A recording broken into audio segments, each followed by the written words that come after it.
자, 오늘 인터뷰는 일본 라인 사태 이야기 좀 해보겠습니다. 일본의 행정지도로 촉발된 라인 야후 사태가 좀처럼 진화될 기미를 보이지 않고 있는데 자세한 이야기를 한국외대 이창민 교수님과 함께 나눠봅니다. 어서 오십시오. 예, 반갑습니다. 이창민입니다. 예, 그 네이버가 만든 라인이라는 서비스가 일본에서는 소프트뱅크하고 공동으로 동업을 하고 있었는데 네. 개인정보 유출 사고가 몇 번 발생을 해서 네. 일본 정부가 이 재발 방지 차원이라고 합니다만 라인의 보안 분야 담당하는 네이버랑 지분을 좀 줄여야 되겠다. 아무래도 안 되겠다. 이제 그런 요구를 했던 게 뭔가 이제 불씨를 일으킨 거예요. 왜 남의 공동사업 지분까지 일본 정부가 간섭하냐라고 하는 게 이제 우리의 입장인데 혹시 우리가 이 사태를 쭉 이제 업데이트를 하고 있습니다만 뭘 좀 혹시 잘못 알고 있거나 아니면 접근과 대응이 살짝 좀 잘못되고 있다거나 이런 게 좀 있는지 좀 여쭙고 싶습니다. 일단은 이게 뭐 네이버가 잘못한 부분이 있다고는 하더라도 개인정보 유출 있었으니까 이게 지분 매각까지 요구 당해야 되는 사안이냐 이게 핵심인 것 같아요. 뭐 어떻게 좀 봐야 그렇습니다. 되겠습니까? 이게 이 사안이 굉장히 복잡해 보이는 이유가 두 가지가 있는데요. 첫 번째는 이제 기업 내부의 어떤 속사정이나 복잡한 셈법이 얽혀 있다 보니까 이건 사실 겉으로 잘 드러나지 않죠. 뭐 주가에 영향을 미칠 수도 있고 하다 보니 그래서 우리가 여러 가지 억측을 하고 해석의 영역에서 이야기를 계속 하게 되는 이게 하나 문제가 있고요. 또 한 가지는 이번 사안을 대하는 한일의 시각 차이, 온도 차이 이런 게 굉장히 괴리가 있어요. 그래서 일본 정부가 생각하는 거, 일본 국내 여론 이런 거하고 저희하고 굉장히 좀 차이가 있거든요. 그래서 그 점을 조금 설명을 드려야 되는데 일단 뭐 기업의 속사정 이거는 좀 놔두고요. 이건 누구나 아무도 모르기 때문에 모두 해석의 영역에서 지금 단편 소설을 다 써내고 있다. 저는 그렇게 보고 있고 그 네이버와 소프트뱅크는 속으로 지금 어떤 생각하고 있는지는 그렇죠. 모른다. 그건 모르는 거죠. 모르는 거고. 네. 예. 근데 이제 한일의 시각차가 뭐냐면은 이제 지금 뭐 말씀하신 것처럼 여러 번 정보 유출이 있었다라고 하는데 우리나라 언론에서 보통 보도되는 거는 이 모든 일의 시발점을 2023년 11월에 50만 건 정보 유출로부터 시작이 됐다라고 보통 이제 보도를 많이 합니다. 그때 작년 초겨울에 그게 뉴스로 불거졌고, 그거 때문에 올해 3월 그리고 4월 두 차례에 걸쳐서 총무성이 행정지도를 했다. 이게 이제 우리가 생각하는 타임라인인데 사실 일본은 이것보다 더 전에 있었던 정보 유출에 더 민감하거든요. 아, 그래요? 네, 2021년 3월에 그때 이제 중국 대련에 있는 네이버 자회사인 이제 샹하이 디지털 뭐 테크놀로지라고 하는 데이터 센터에서 정보 유출이 있었어요. 더 정확하게는 중국인 직원 4명이 32차례에 걸쳐서 라인의 데이터에 억세스했다가 문제였는데 라인 관리를 중국으로 아웃소싱했었나 보군요. 네이버가. 이게 왜 문제였냐면 일본에서 그때 한참 이게 문제가 됐던 이유가 중국이 2017년에 국가정보법이라는 걸 제정하거든요. 근데 국가정보법은 이 중국 정부가 중국 영토 내에 있는 어떤 기업이든지 외국 기업이라도 정부가 원하면 모든 데이터를 들여다볼 수 있는 법입니다. 그래서 일본에서 그때 문제가 됐던 게 마음만 먹으면 이제 중국 정부가 일본인 개인의 개인 정보를 모두 들여다볼 수 있게 됐다. 그런 상황이구나라는 그런 상황이 됐죠. 그래서 거죠. 큰 것들이 이제 쌓이면서 사실은 이제 제일 중요한 게 2022년 5월에 일본에서 이 경제안전보장 추진법이라는 게 제정이 됩니다. 그 경제안전보장 추진법이 제정이 되고 2023년 11월이 되면 이 라인야후를 특정 사회기반 사업자로 선정을 해요. 그러니까 이게 굉장히 중요한 대목인데요. 이 라인야후가 이렇게 특정 사회기반 사업자로 선정이 되면 이 기업들은 그러니까 특정 사회기반 사업자로 선정이 된 기업들은 어떤 설비를 들여온다든지 아니면 아웃소싱을 준다든지 그러니까 외부의 업무를 위탁한다든지 할 때 미리 사전에 정부에 계획서를 제출해야 되고 경우에 따라서는 정부의 인허가가 필요해요. 서버 어디 거 쓰는지도 정보를 받아라. 아무리 민간 기업이지만. 그래서 그 2023년 11월 16일에 라인야후뿐만이 아니고 일본에서 경제안보에 중요하다고 생각되는 14개 인프라, 그러니까 철도, 도로, 통신, 방송 해서 모든 거기에 관련된 기업들이 다 지정이 됐고요.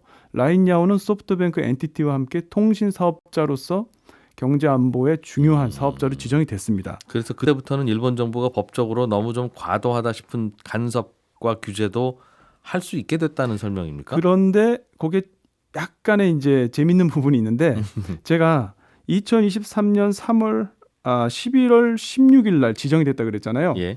6개월 동안 유예 기간을 줬습니다. 그럼 올해 그러면 6월 6일까지. 5월 16일까지. 그렇죠. 네, 예. 5월 16일 그러니까 지지난주에 끝났어요. 그러면 우리가 총무성의 이 이례적인 두 차례에 걸친 또는 지분 조정의 뉘앙스까지도 풍기는 정확하게는 지분 조정이 아니고 네이버로부터 상당 부분 자본의 지배를 받는 이 관계를 재검토하라는 예. 거였는데 이게 사실은 시장 경제 체제에서 정부가 할 수 있는 선을 넘은 거거든요. 그러니까 왜 이랬을까를 우리가 생각해 봤을 때 경제안전보장추진법제 위에 라인야후가 특정 사회기반 사업자로 선정이 됐고 이거는 국가 안보에 경제안보에 어떤 중요한 사안일 경우에 정부가 직접 나서서 라인야후를 제재하거나 관리 통제할 수 있는 법은 있어요. 그런데 6개월 동안 이 유예기간이 있기 때문에 지금 당장 경제안보법이 적용된 건 아니고 제 해석은 이렇습니다. 총무성은 이제 6월부터 되면 그러니까 5월 17일 이후가 되면 그냥 경고로 안 끝난다. 이 사안은 이 사안은 경고로 안 끝나고 굉장히 심각한 경제안보의 문제로 비화되기 때문에 라인야후가 굉장히 지금 사안을 잘 심각성을 모르는 것 같다고 굉장히 경로했다고 하거든요. 두 번째 행정지도 할 때. 그래서 바뀌는 프로토콜에 대한 워닝을 한 거고 형식적으로 이렇게 되죠. 총무성이 지금 전면에 나섰는데 아마 5월 17일 이후부터 비슷한 사안에 대해서는 경제안보 담당 대신인 다카이치 사나이가 이제 어떤 이 사안을 주도할 수 있고요. 재밌는 게 엊그제 뉴스에 보니까 5월 17일에 법이 하나 일본에서 공표가 돼서 이제 시행이 됐는데 최근에 네네 5월 17일 그 지지난주죠. 어떤 법이냐면 중요 경제안보 정보 보호 및 활용에 관한 법률안이라는 겁니다. 그래서 사실은 네이버 라인 사태에서 여러 가지 이제 문제가 드러난 게 과연 정보 유출이라고 했을 때 어디까지가 정보 유출이고 정보 유출의 그 정보의 범위는 어디까지 할 것이며 그러니까 경제 안보에 중요한 정보라고 했을 때 뭐가 경제 안보에 중요한 정보라는 거죠. 뭐 유출된 게 개인의 뭐 메시지다. 그럼 그게 진짜 경제 안보에서 중요한지. 그러니까 이러한 것들이 세부 사항이 정해지지 않았기 때문에 그러한 세부 사항을 위한 법률이 5월 17일, 그러니까 2024년 5월 17일에 공표가 됐어요. 그러니까 그 얘기는 뭐냐면 경제안전보장법이라는 아주 큰 이 토대를 만들어 놓고 구체적인 시행령 그렇죠. 같은 시행령들을 계속 만들어가고 있는 만들어졌다는 얘기네요. 그런 얘기입니다. 그래서 그게 이게 유예 기간 안에 있었던 것이고 굳이 이렇게까지 엄격하고 가혹하게 할 필요가 있었느냐 이제라는 반론이 있을 수 있고 이제 일본 정부 입장에서는 우리가 이런 거 마음 먹고 관리 좀 하려고 그러는데 하필 요때 이런 사고가 나서 이거 예전처럼 그냥 넘어갈 수 있는 문제는 아니다. 그 경제안전보장법을 보면 경제안전보장법을 보면 실제로 지분 조정이 아니라 그보다 더한 거를 포함해서 경제안보에 위협을 가하는 어떠한 것들을 제거해야 된다는 그런 뉘앙스예요. 그러니까 경고의 의미가 있다. 알겠습니다.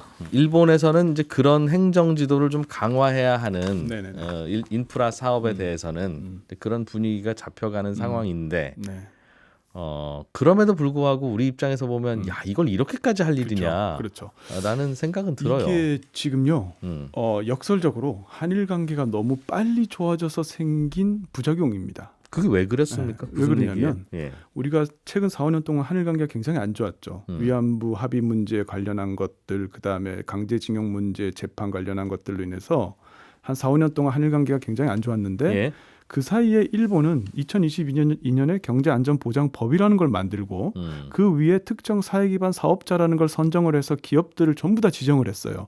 너희들은 일본의 경제안보에 중요한 기업들이야 이렇게.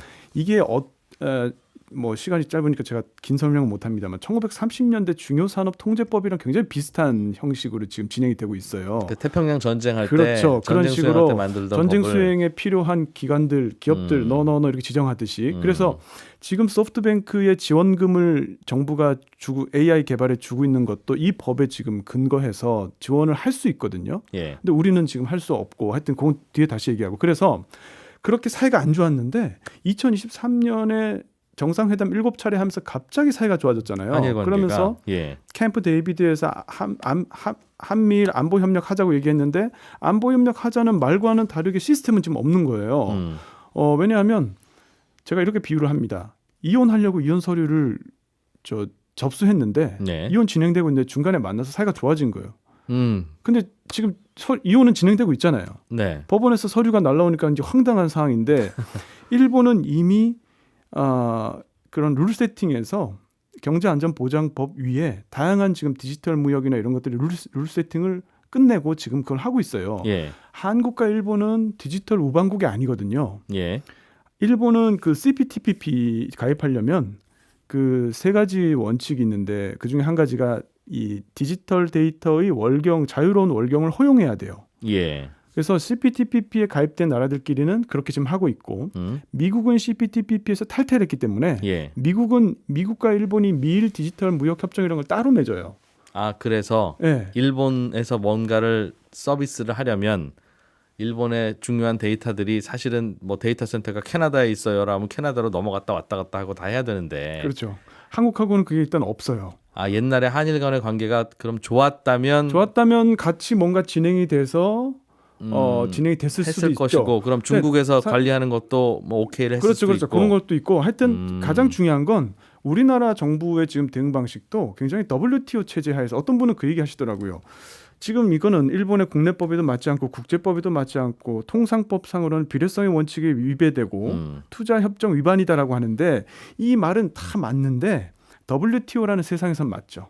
자유무역 체제에서는 제소하면 되는데 지금은 그 세상이 아니잖아요. 네. 그러니까 경제안전보장 하에서 정부가 기업에게 구체적으로 지원하고 보호주의를 지금 각 나라가 하고 있는 상황에서 일본은 지금 라인 야후에 대해서 정부가 관리하는 기업으로서 이제 관리를 제대로 하겠다고 지금 경제안전보장상에 따라서 하는 거고 우리는 WTO 체제의 어떤 자유무역 기조하에서 네이버가 원하는 게 뭐야 물어보는 거잖아요. 원하면은 그걸 우리가 알면 우리 정부는 열심히 백업 해줄게. 예. 그러니까 이게 싸우는 룰이 지금 다른 거예요.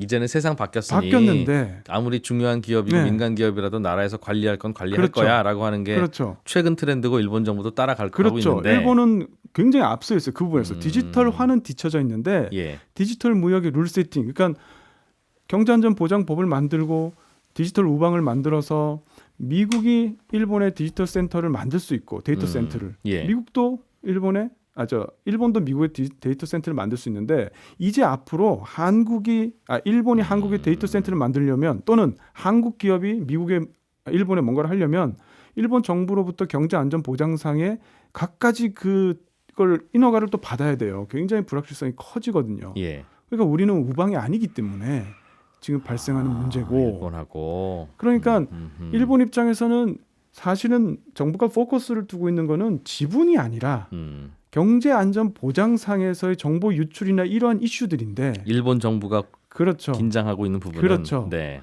그게 사실 제일 크고 거기에 이제 소프트뱅크가 떡본 김에 제사 지내고 싶은 마음이 결합이 된 거죠.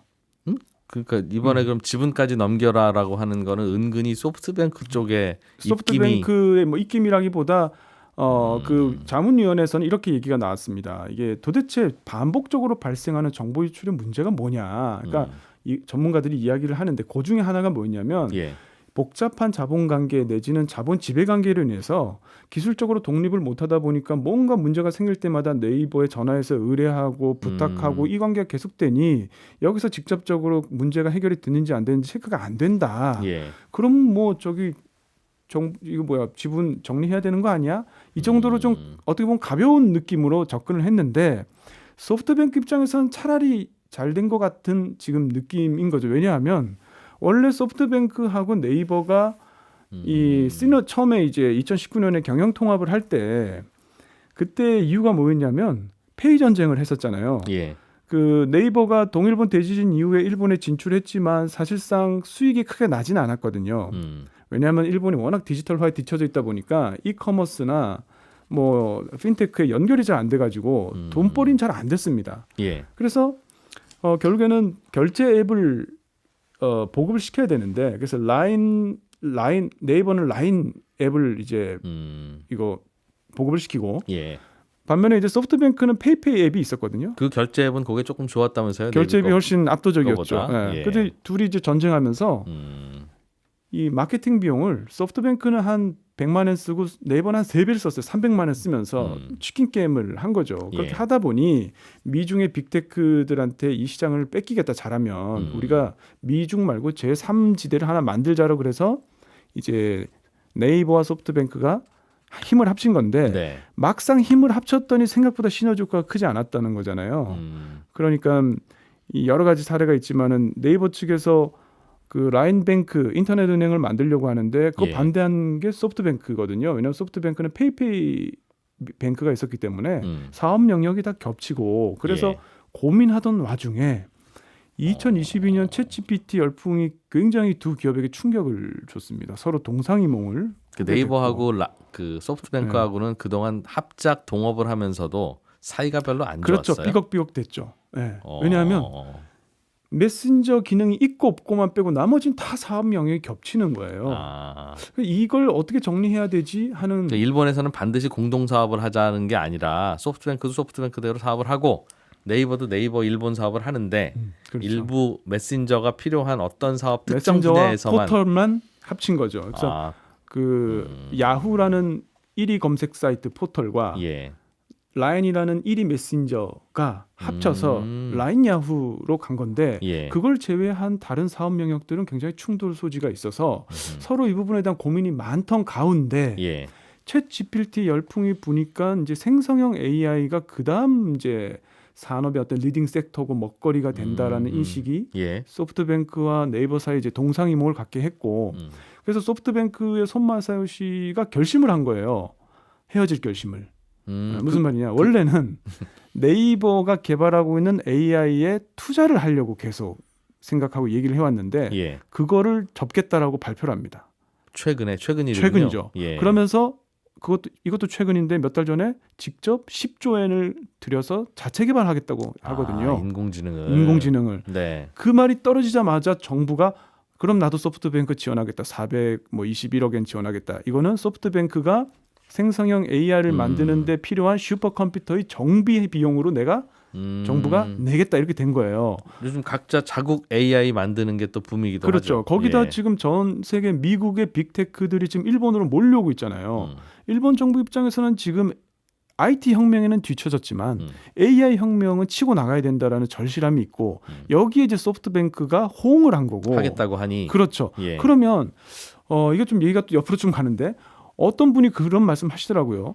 네이버는 차제에 그 일본 사업 팔아버리고 그 돈 가지고 AI 개발하는데 더 투자하면 안 되냐라고 하는데 이거는 굉장히 나이브한 생각입니다. 왜냐하면 소프트뱅크가 하고 싶은 것도 그거 하고 싶은 거거든요. 예. 그러니까 네이버가 동남아 사업에 집중한다. 동남아 사업, 동남아와 일본의 2억 명 유저 데이터가 생성형 AI를 만드는 데서 제일 중요한 건데 방대한 데이터인데 소프트뱅크도 지금 그거 하고 싶은 거거든요. 절대 안 놓을 겁니다. 그럼 소프트뱅크와 네이버가 이제 경쟁 관계, AI 개발에 있어서 경쟁 관계로 동남아를 포함한 2억 명 유저 데이터를 누가 확보해서 자국 언어의 그런 이 AI를 개발하느냐 싸움으로 갈 것이고 서로 동업 관계에서 각자 주머니를 차기 시작한 그렇죠. 거군요. 인공지능 분야에 관한 그렇죠. 한. 그런데 싸우는 바닥이 저쪽 일본은 경제안전보장법제 위에서 소프트뱅크를 체계적으로 지원할 수 있는 특정 사회기반 사업자를 지원을 해서 정부가 경제적, 제도적, 세제 지원을 할 수 있게끔 지금 돼 있고 예. 우리는 아직도 자유무역 질서라는 트럼프 등장 이전의 세계관 속에서 법 체계가 아직 거기에 머물러 있다. 전혀 법이 없어요. 지금 우리는 경제안전보장법이 없습니다. 지금 국회에 3개 올라왔다가 하나 통과하고 2개 계류돼 있고 그 경제안전보장이라는 개념조차도 확실치 않은 상태에서 지금 미국도 일본도 중국도 각자 자기 기업들을 지원하고 해외 기업들의 자국 내 투자에 대해서 지원할 수 있는 방안을 마련하는 가운데 우리는 굉장히 고고하게 네가 원하는 게 뭐냐 얘기해봐라. 그럼 우리가 도와주겠다. 자유무역 질서를 저해하는 저런 행위는 규탄한다라고 얘기하지만 아무도 경찰이 없는 상황인 거죠 지금. 예. 미국이 뭐 틱톡 매각법을 통과시켰지만 우리가 저런 황당한 일이 어떻게 벌어지고 있지라고 하지만 하기야 중국의 풀어졌잖아요. 서비스가 미국에서 서비스를 한다는 이유로 미국 정부가 나가라고 하고 그렇죠. 좀 이상한 일이 벌어지고 있긴 하죠 요즘. 그래서 저는 이 접근법이 지금 제가 이제 라인 일병 구하기로 그쳐서는 안 된다 뭐 이렇게 얘기하는데 라인만 구해가지고 될 게 아니고 네. 지금 사실은 비근한 예로 우리나라에서 일본에 지금 벤처 투자들 많이 하고 있거든요. 그리고 그들이 대부분 IT와 AI 관련된 투자들이 많아요. 그러면 경제안전보장법이 지금 계속 구체화시키는 시행령들이 만들어가고 있는데 시행령들을 예. 이게 점점 구체화되면 뭐 하나 할 때마다 조인트 벤처나 합작 투자 같이 하고 뭘 할 때마다 일본 정부가 좀 가져와봐 들여다보자. 이건 안 될 것 같아. 이 한국은 우방이 아닌데 디지털 우방이 아닌데 저 정상들끼리는 사이가 좋지만 제도상 지금 우방이 아닌데 우리가 거기다가 데이터 센터를 지을 수가 없고 지으려면 일본에 짓고 투자는 하되 관련 우리가 할게. 이렇게 될 수밖에 없는 거죠. 그럼 거슬러 올라가서 만약 한일 관계가 요즘처럼 과거 몇 년에도 좋았다면 그렇죠. 디지털 우방 사이가 중요했던 게 예. 2018년, 19년, 20년 요 기간 동안 요게 국제 룰이 바뀌면서 새로운 룰 세팅이 돼가는 시점이었잖아요. 자국 기업 노골적으로 밀어주기 그렇죠. 룰. 예. 트럼프가 등장하면서 미중 패권 경쟁이 본격화되면서 전 세계의 룰 세팅이 막 바뀌어가고 주요 국가들은 룰 세팅이 중요하다는 걸 알기 때문에 그때 뛰어들어야 룰 세팅에 참여해야지 되거든요. 그래서 되게 재밌는 게 일본이 디지털화에 그렇게 뒤처져 있는데 예. 디지털 무역 룰 세팅에는 엄청나게 빨리 뛰어들었어요. 전 세계에서 원래 자유도 굉장히 높아요. 원래 그런 거 잘 발전 못하는 나라가 규제는 더 잘해요. 그러니까 미국은 항상 그런 거 기술 개발하고 유럽은 항상 규제만 하고 그렇잖아요. 근데 입장 바꿔놓으면 뭐 그럴 수도 있죠. 온갖 미국 기업들이 다 자기네 나라 와서 활개치고 다니니 규제라도 좀 잘하자라고 할 수는 있고 뭐 일본도 그런 생각을 할 수 있겠죠. 그런데 그게 이제 그 일본의 규제라는 거는 자유도를 높이는 그러니까 미국 정도로 높아요. 예. 그래서 방금 말씀드린 그 데이터의 국경 이동을 자유롭게 하고 두 번째는 뭐 데이터의 로컬라이제이션 금지. 그러니까 그 데이터를 수집한 지역에서 가공 뭐 보관해야지만 된다라고 하는 거 금지. 예. 그다음에 세 번째가 이제 데이터 소스 코드 공개 금지거든요. 그러니까 코드 공개하면 그러니까 자유도를 높여주는 건데 예. 이거는 이렇게 내가 해서 아무 나라 하거나 이렇게 하겠다는 뜻이 아니라 이렇게 만들어 놓고 요걸 같이 이 수준으로 맞춰주는 디지털 우방과만 하겠다는 거예요. 자유롭게 하되. 네네네. 그게 지금 유럽과 미국 그다음에 CPTPP 가입한 국가들 일본은 그렇게 맺고 있거든요. 전 세계 디지털 그 제도에 대한 규제 트렌드가 그런 그렇죠. 거라는 거군요. 그런데 한국은 지금 완전 이 변방의 외톨이 아직 지금 거기에 못 들어가고 있어요. 그러다 보니 이게 그럼 나중에 데이터 주권이나 디지털 국가주의의 희생양이 되는 우리나라 기업들이 등장할 거라는 거죠. 이게 그런 경고라고 볼 수 있습니다. 이 지금 라인 사태는. 그럼 결국 요약을 하면 우리 정부가 일본에다 하는 이야기. 아니 어떻게 개인정보 좀 몇 번 샜다고 이렇게 지분 관계까지 들여다보고 이렇게 부당한 요구를 하느냐라고 하는 지적도 맞고 그렇죠. 그러나 그것은 말씀하신 대로 몇 년 전까지만 하면 맞았던 이야기. 그렇습니다. 네, 자유무역이 중요하다고 주장하던 전 세계가 동의하던 그렇습니다. 그 시절에는 한국말이 맞지만 야 세상이 몇 년 사이에 많이 바뀌었잖아. 왜 옛날 이야기하고 있어. 그때는 맞고 지금 틀린 거죠. 그거 우리는 그렇게 하잖아 않아라고 하는 게 일본 정부의 답이라면 정확합니다. 예. 그래서 팽팽하네요. 그래서 이러면. 애매하게 얘기하잖아요. 지분 조정을 직접적으로 이야기한 것은 아니다. 그러니까 우리의 포커스는 그게 아니다라는 얘기를 간접적으로 하고 있는 거죠. 거기다가 사실 2019년부터 이 라인야후 같은 경우는 경영진이나 대표이사가 다 일본인이었잖아요. 그러니까 소프트뱅크가 사실상 경영을 하고 있다는 건 일본에서도 알고 있기 때문에 총무성 처음에 이렇게 생각을 했어요. 아니 일본 정부가 일본 기업에게 행정 지도한 게 이렇게 큰일이야? 이렇게 생각했던 거예요. 한일 간에 뭔가 이게 문제가 될 만한 소지가 있다는 정부적 판단을 못한 겁니다. 못한 거예요, 정말? 못한 거예요. 이건 확실합니다. 이건 뭐 제가 어디서 이야기가 나왔다는 걸 밝힐 수는 없습니다만 이렇게 번질 줄 알았으면 아예 시도도 안 했었던 일인 것 시도를 같다. 안 했다기보다 문구를 굉장히 신경을 썼거나 아니면 사전에 이제 이런 문구가 들어갔을 경우에 혹시 네이버 왜냐하면 일본 입장에서 볼 땐 네이버도 한국의 공공망이거든요. 예. 그러니까 일본 입장에서는 아니 너네는 그런 거 안 만들어? 이거 안 만드는데 우리가 이것 지금 하는데 너네도 뭐 경제안전보장 법상에 네이버가 어떤 특정 사업자라서 뭐 그렇게 돼야 얘기가 되는데 네. 여기서는 이제 그렇게 이야기를 하면은 하겠다는 건데 한국에서는 우리는 자유무역주의자니까 네이버의 의사를 최대한 존중한다. 이거. 그러니까 지금 제가 이 비유가 어색할지 이상할지 모르겠습니다만 지금 입시 시장에 예. 엄마와 아이가 하나가 돼서 학원 선생님과 하나가 돼서 뭐 그렇게 움직이고 입시를 있는데. 준비하는 시스템인데 저희는 야 공부는 애가 하는 거지. 엄마는 저기 저 방만 좀 자꾸 간섭하면 반칙이야. 맞아 그렇게 하면 안 돼. 공부는 헛수술해야지 하고 그런 약간 그런 싸움인 거예요. 그러니까 우리 국민들이 지켜볼 때는 야 저기 막 엄마가 엄마 아버지가 다 있는데. 붙어서 왔는데 뭐 하냐 지금 얘기하는데 기본 철학 자체가 공부는 학생이 해야지라고 하면 이게 좀 싸움의 층위가 전혀 다른 겁니다 지금. 근데 우리는 이걸 정부가 좀 빨리 이걸 좀 바꿔야 돼요. 지금. 이창민 교수님도 이제 입시 상황 바뀌었으니 엄마가 학생 데리고 다녀도 된다는 입장인가 봐요. 그죠? 제가 그것까지 얘기하면 네. 근데 누가 봐도 지금 일본은요. 최근에 오라클, MS, 뭐 구글 지금 4월 10일 날 워싱턴에서 미일 정상회담 있고 나서 그 빅테크 미국의 빅테크 기업들이 전부 지금 일본에 그 투자하겠다고 데이터 센터 짓겠다 AI 관련 투자하겠다고 하고 있잖아요. 예.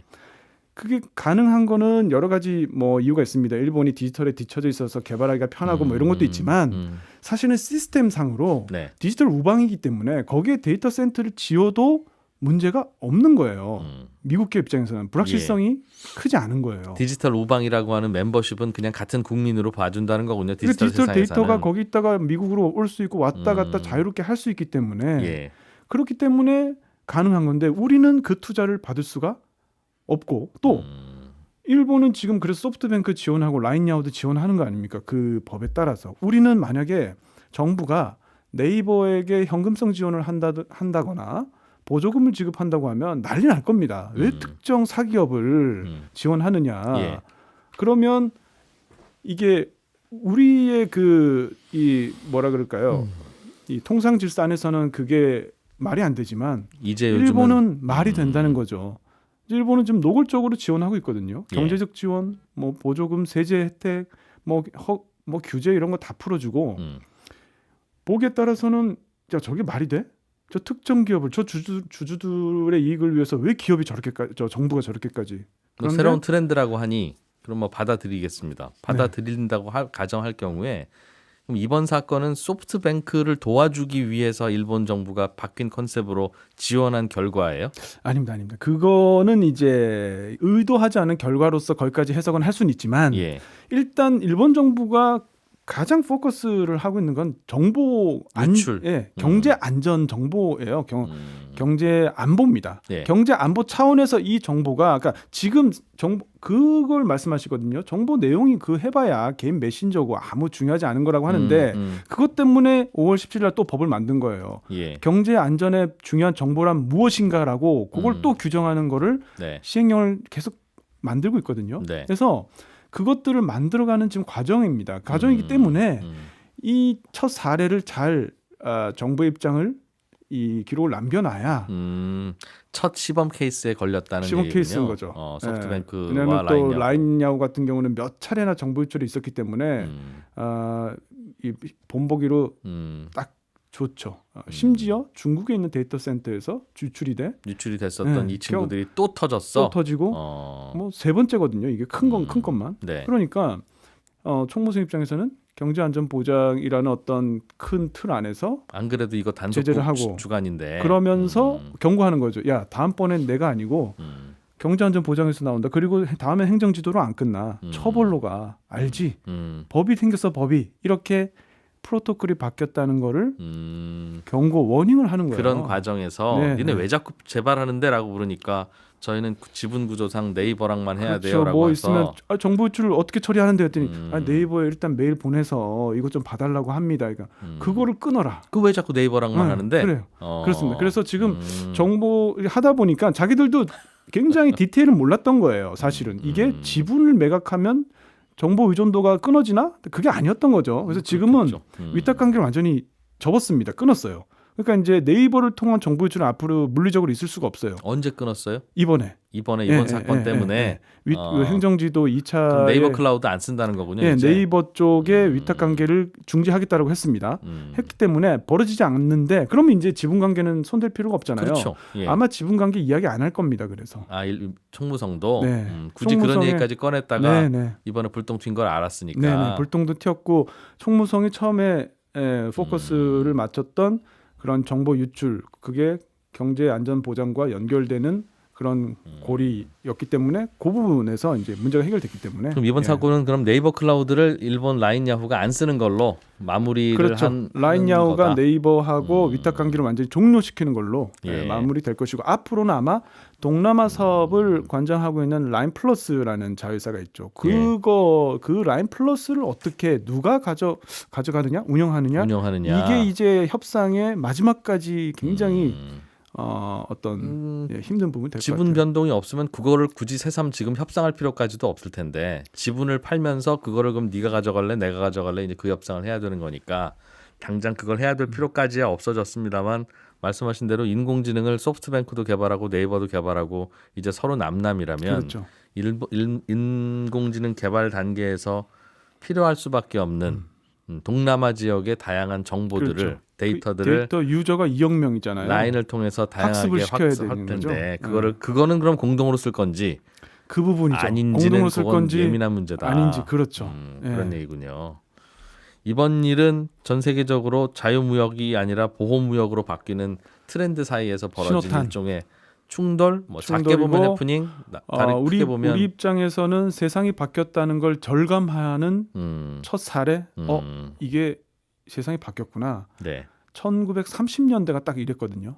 20년대에서 30년대 넘어갈 때 각 선진국들이 N 블럭, 마르크 블럭, 달러 블럭해서 블럭을 만들어가고 그걸 이제 저희는 트렌드를 쫓아가는 나라니까 이제 알겠습니다. 딱 맞닥뜨린 거죠. 그런 상황에서 벌어진 일이니 우리는 이 일이 뭐 어떻게 되느냐를 단속하는 것도 중요하지만 전반적으로 큰 트렌드가 정부가 좀 더 나서야 되는 상황이 됐습니다. 됐으니까 큰 정보의 시대. 그런 입법에 빨리 좀 해봐야 되겠다. 일본이 무슨 법 만들고 있는지 그것도 네. 알아보고 네. 일본도 법대로 한 거고 우리도 그렇죠. 우리 원칙대로 대응한 거긴 한데 거기서 충돌이 나오는 걸 네네네. 그게 한일 양국의 문제라고만 생각하지 말고 네네 맞습니다. 커다란 트렌드의 변화로 보자. 예. 는 게 교수님 말씀이죠? 예, 정확합니다. 예. 답안지 이렇게 쓰면 A 네네, 학점 주실 A 거죠? 그렇습니다. 예. 알겠습니다.